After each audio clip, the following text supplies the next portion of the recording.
In 1961, an explosion of new titles followed as Stan co-created an enormous roster of Marvel characters like The Amazing Spider-Man. Peter Parker came from an effort on my part, knowing how I hate teenage sidekicks.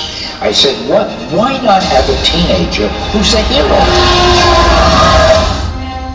Stan gave his heroes real-world problems and human failings, firmly establishing the approach to storytelling Marvel would make forever.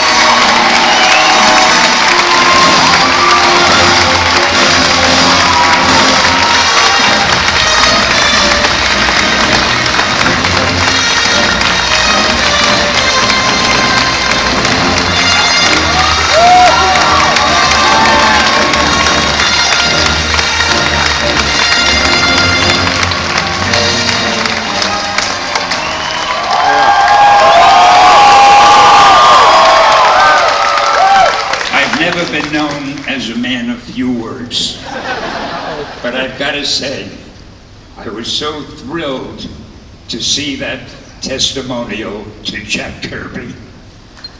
So well deserved. Thank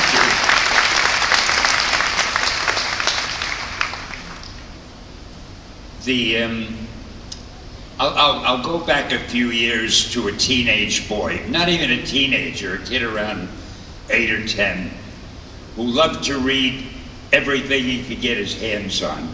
In those days, he read the Hardy Boys, Tarzan, Sherlock Holmes, little books he could buy inexpensively. One day in a bookstore, he saw a book that was an expensive book. It was what they would have called a coffee table book to him. It was called The Art of Walt Disney. I was that boy, and I couldn't afford the book.